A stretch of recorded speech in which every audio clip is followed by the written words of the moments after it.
In this video, we're going to take you through installing your TT65CS component speakers into your 2014 to 2020 Tundra.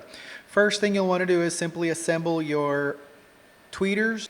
Next here, we're switching the crossover setting to the -3 dB position. Then we're inserting the screws into the crossover mount, as you can see here. Just be sure to follow the step for both sides. Take your screwdriver, tighten up both sides. Make sure you get them tight, nice and snug, but don't break anything.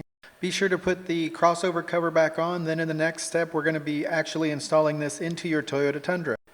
Next, remove the two screws you see here. Then we're going to insert the crossover mount. Be sure to look at the position or the direction of the crossover mount on each door. In each door, the crossover will be closer to the front of the vehicle. In this next step, Hector is barely connecting the tweeter just so it stays into place. Then here in this following step, he's removing the rubber grommet, popping it out. Then he's going to carefully take either a razor or a piece of needle nose, and he's going to make a small little incision into that rubber boot. Now, next step is he's going to take the wire and he's going to feed it up from the bottom.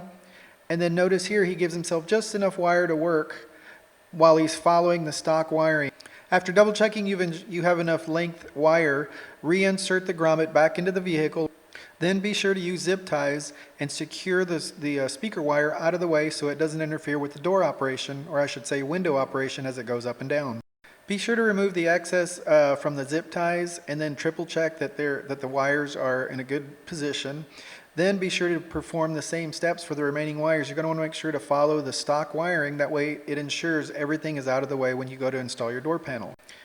In this next step, take your plug and play wiring for that connects to your stock wiring, connect it.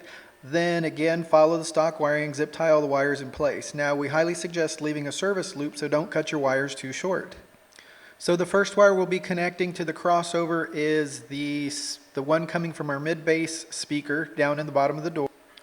Next, clip the ends off the tweeter wiring. We won't need those. Strip away the wire, then connect it to the crossover. The final connection will be coming from the plug and play wiring harness that connects to your stock wiring. Be sure to leave yourself a little extra length, as we mentioned earlier. Cut the wire to length, then strip the wire, and of course make the final connection to the crossovers as you see here. It's very important that you make sure you connect the wires to the proper connections. The crossover is labeled with N, W, and T. The T is for the tweeter, W is for the mid-range woofer, and of course N is coming from the stock wiring.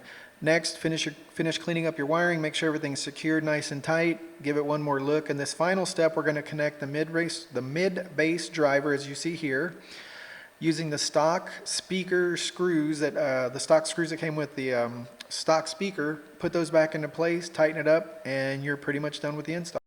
Don't forget, while you're here, to subscribe here on YouTube, follow us on Facebook, like us on, sorry, got that backwards.